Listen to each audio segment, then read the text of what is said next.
Mina Harker's journal.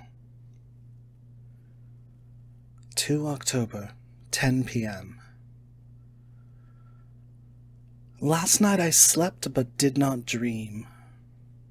I must have slept soundly, for I was not waked by Jonathan coming to bed, but the sleep has not refreshed me, for today I feel terribly weak and spiritless.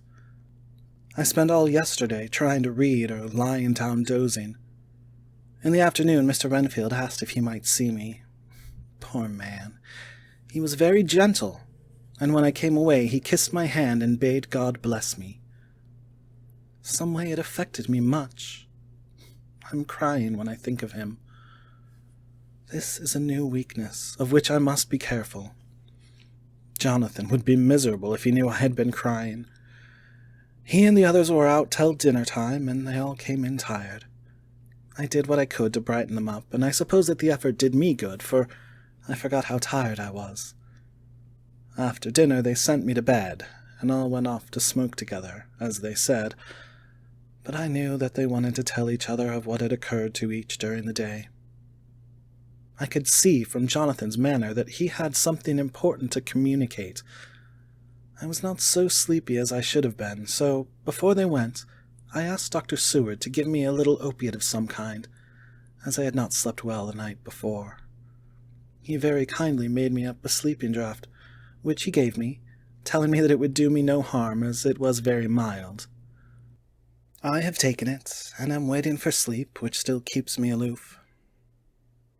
I hope I have not done wrong, for as sleep begins to flirt with me, a new fear comes, that I may have been foolish in thus depriving myself of the power of waking. I might want it.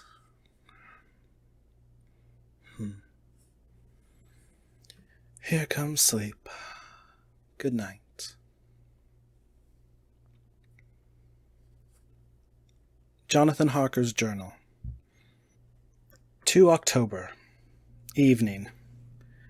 A long and trying and exciting day. By the first post, I got my directed envelope with a dirty scrap of paper enclosed, on which was written, with carpenter's pencil in a sprawling hand, Sam Bloxham, Corcoran's, 4, Potter's Court, Bartle Street, Walworth. Ask for the depite. I got the letter in bed and rose without waking Mina. She looked heavy and sleepy and pale, and far from well. I determined not to wake her, but that, when I should return from this new search, I would arrange for her going back to Exeter.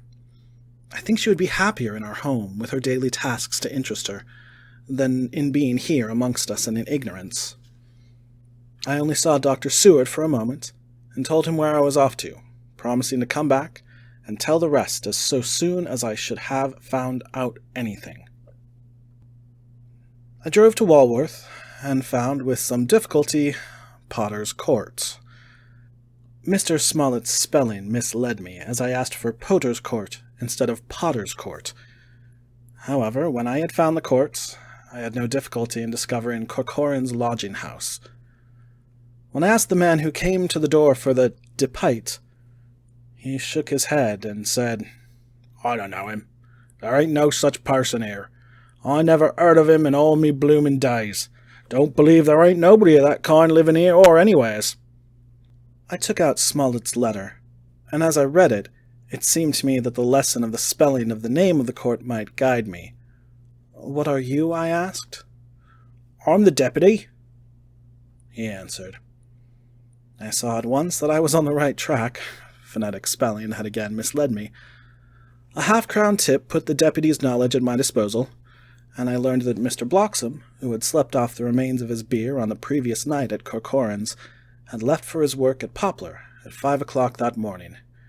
He could not tell me where the place of work was situated, but he had a vague idea that it was some kind of a new-fangled warehouse. And with this slender clue, I had to start for Poplar. It was 12 o'clock before I got any satisfactory hint of such a building, and this I got at a coffee shop, where some workmen were having their dinner. One of these suggested that there was being erected at Cross Angel Street a new cold storage building, and as this suited the condition of a new-fangled warehouse, I at once drove to it. An interview with a surly gatekeeper and a surlier foreman, both of whom were appeased with the coin of the realm, put me on the track of Bloxham. He was sent for on my suggesting that I was willing to pay his day's wages to his foreman for the privilege of asking him a few questions on a private matter. He was a smart enough fellow, though rough of speech and bearing. When I had promised to pay for his information and given him an earnest, he told me that he had made 2 journeys between Carfax and a house in Piccadilly, and had taken from this house to the latter 9 great boxes, main heavy ones, with a horse and cart hired by him for this purpose. I asked him if he could tell me the number of the house in Piccadilly, to which he replied, "Well, governor, I forgets the number, but it was only a few doors from a big white church or something of the kind, not long built. It was a dusty old house, too, and nothing to the dustiness of the house we took the bloomin' boxes from." "How did you get into the houses if they were both empty?" "It was the old party what engaged me a waiting in the house at Purfleet. He helped me to lift the boxes and put 'em in the dray. Curse me, but he was the strongest chap I ever struck, and him a old fellow with the white moustache, one that thin you would think he couldn't throw a shader." How this phrase thrilled through me. Why, he took up his end of the boxes like they was pounds of tea, and me a puffin' and a blowin' afore I could upend mine anyhow, and I'm no chicken neither. "How did you get into the house in Piccadilly?" I asked. "He was there too. He must have started off and got there afore me, for when I rung the bell, he came and opened the door himself and helped me to carry the boxes into the hall." "The whole 9? I asked. "Yes. There was 5 in the first load and 4 in the second. It was main dry work, and I don't so well remember how I got home." I interrupted him. "Were the boxes left in the hall?" "Yes. It was a big hall, and there was nothing else in it." I made one more attempt to further matters. "You didn't have any key?" "Never used no key nor nothing. The old gent, he opened the door himself and shut it again when I drove off. I don't remember the last time, but that was the beer." "And you can't remember the number of the house?" "No, sir, but you needn't have no difficulty about that. It's a high un with a stone front with a bow on it, and I steps up to the door. I know them steps, having had to carry the boxes up with 3 loafers what come around to earn a copper. The old gent give them shillings, and they seeing they got so much they wanted more, but he took one of them by the shoulder and was like to throw him down the steps till the lot of them went away cussing." I thought that with this description I could find the house. So, having paid my friend for his information, I started off for Piccadilly. I had gained a new painful experience. The Count could, it was evident, handle the earth boxes himself. If so, time was precious. For, now that he had achieved a certain amount of distribution, he could, by choosing his own time, complete the task unobserved. At Piccadilly Circus I discharged my cab and walked westward. Beyond the Junior Constitutional, I came across the house described, and was satisfied that this was the next of the lairs arranged by Dracula. The house looked as though it had been long untenanted. The windows were encrusted with dust and the shutters were up. All the framework was black with time, and from the iron the paint had mostly scaled away. It was evident that up to lately there had been a large notice board in front of the balcony. It had, however, been roughly torn away, the uprights which had supported it still remaining. Behind the rails of the balcony I saw there were some loose boards, whose raw edges looked white. I would have given a good deal to have been able to see the notice board intact, as it would, perhaps, have given some clue to the ownership of the house. I remembered my experience of the investigation and purchase of Carfax, and I could not but feel that if I could find the former owner, there might be some means discovered of gaining access to the house. There was at present nothing to be learned from the Piccadilly side, and nothing could be done. So I went round to the back to see if anything could be gathered from this quarter. The mews were active, the Piccadilly houses being most in occupation. I asked one or two of the grooms and helpers whom I saw around if they could tell me anything about the empty house. One of them said that he had heard it had lately been taken, but he couldn't say from whom. He told me, however, that up to very lately there had been a notice board of "For Sale" up, and that perhaps Mitchell, Sons, and Candy, the house agents, could tell me something, as he thought he remembered seeing the name of that firm on the board. I did not wish to seem too eager or to let my informant know or guess too much, so, thanking him in the usual manner, I strolled away. It was now growing dusk, and the autumn night was closing in, so I did not lose any time. Having learned the address of Mitchell, Sons, and Candy from a directory at Berkeley, I was soon at their office in Sackville Street. The gentleman who saw me was particularly suave in manner, but uncommunicative in equal proportion. Having once told me that the Piccadilly house, which throughout our interview he called a mansion, was sold, he considered my business as concluded. When I asked who purchased it, he opened his eyes a thought wider, and paused a few seconds before replying, "It is sold, sir." "Pardon me," I said with equal politeness, "but I have a special reason for wishing to know who purchased it." Again he paused longer, and raised his eyebrows still more. "It is sold, sir," was again his laconic reply. "Surely," I said, "you do not mind letting me know so much?" "But I do mind," he answered.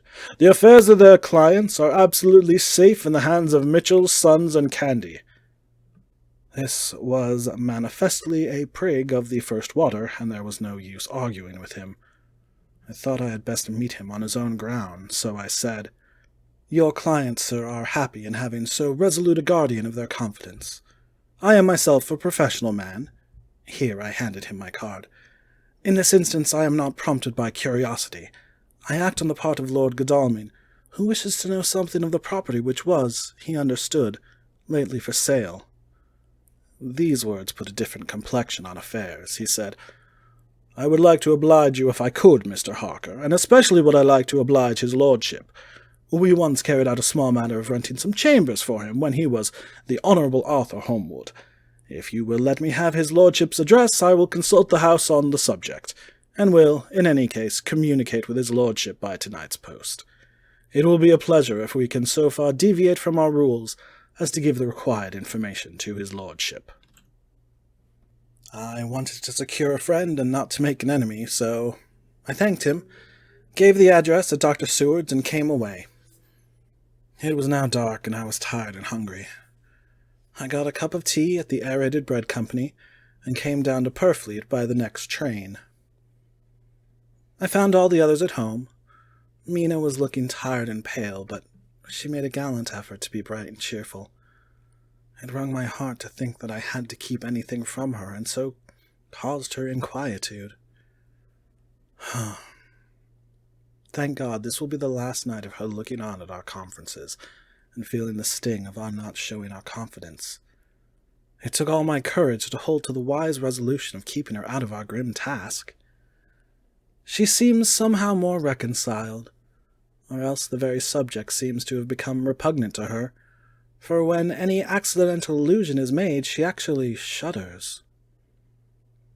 I am glad we made our resolution in time, as, with such a feeling as this, a growing knowledge would be torture to her. I could not tell the others of the day's discovery till we were alone, so, after dinner, followed by a little music to save appearances even amongst ourselves, I took Mina to her room and left her to go to bed. The dear girl was more affectionate with me than ever, and clung to me as though she would detain me. But there was so much to be talked of, and I came away. Thank God, the ceasing of telling things has made no difference between us. When I came down again, I found the others all gathered around the fire in the study. In the train I had written my diary so far, and simply read it off to them as the best means of letting them get abreast of my own information. When I had finished, Van Helsing said, "This has been a great day's work, friend Jonathan. Doubtless we are on the track of the missing boxes. If we find them all in that house, then our work is near the end. But if there be some missing, we must search until we find them. Then shall we make our final coup and hunt the wretch to his real death." We all sat silent a while, and all at once Mr. Morris spoke. "Say, how are we going to get into that house?" "We got into the other," answered Lord Godalming quickly. "But, Art, this is different. We broke house at Carfax, but we had night and a walled park to protect us. It'll be a mighty different thing to commit burglary in Piccadilly, either by day or night. I confess I don't see how we are going to get in unless that agency duck can find us a key of some sort.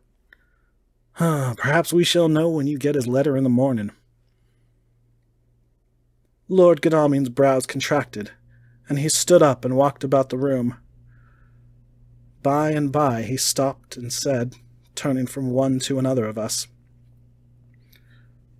"Quincy's head is level. This burglary business is getting serious. We got off once, all right, but we have now a rare job on hand, unless we can find the Count's key basket." As nothing could well be done before morning, and as it would be at least advisable to wait till Lord Godalming should hear from Mitchell's, we decided not to take any active step before breakfast time.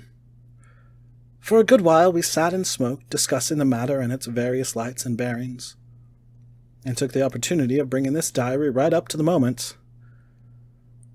I'm very sleepy, and shall go to bed. Just a line. Mina sleeps soundly, and her breathing is regular. Her forehead is puckered up into little wrinkles, as though she thinks even in her sleep. She is still too pale, but does not look so haggard as she did this morning. Tomorrow will, I hope, mend all this. She will be herself at home in Exeter. Oh, but I am sleepy. Dr. Seward's Diary. 2 October. I placed a man in the corridor last night and told him to make an accurate note of any sound he might hear from Renfield's room, and gave him instructions that if there should be anything strange he was to call me. After dinner, when we had all gathered round the fire in the study, Mrs. Harker having gone to bed, we discussed the attempts and discoveries of the day. Harker was the only one who had any result, and we are in great hopes that his clue may be an important one. Before going to bed, I went round to the patient's room and looked in through the observation trap. He was sleeping soundly, and his heart rose and fell with regular respiration. This morning, the man on duty reported to me that a little after midnight he was restless and kept saying his prayers somewhat loudly. I asked him if that was all. He replied that it was all he heard. There was something about his manner so suspicious that I asked him point-blank if he had been asleep. He denied sleep, but admitted to having dozed for a while. It is too bad that men cannot be trusted unless they are watched. Today Harker is out following up his clue, and Art and Quincy are looking after horses. Godalming thinks that it may be well to have horses always in readiness, for when we get the information which we seek there will be no time to lose. We must sterilize all the imported earth between sunrise and sunset. We shall thus catch the Count at his weakness, and without a refuge to fly to. Van Helsing is off to the British Museum, looking up some authorities on ancient medicine. The old physicians took account of things which their followers do not accept, and the professor is searching for witch and demon cures which may be useful to us later. I sometimes think that we must all be mad, and that we shall wake to sanity in strait waistcoats. Later. We have met again. We seem at last to be on the track, and our work of tomorrow may have the beginning of the end. I wonder if Renfield's quiet has anything to do with this. His moods have so followed the doings of the Count that the coming destruction of the monster may be carried to him in some subtle way. If we could only get some hint as to what passed in his mind between the time of my argument with him today and his resumption of fly-catching, it might afford us a valuable clue. He is now seemingly quiet for a spell. Is he? That wild yell seemed to come from his room. The attendant came bursting into my room and told me that Renfield had somehow met with some accident. He had heard him yell, and when he went to him, found him lying on his face on the floor, all covered with blood. I must go at once.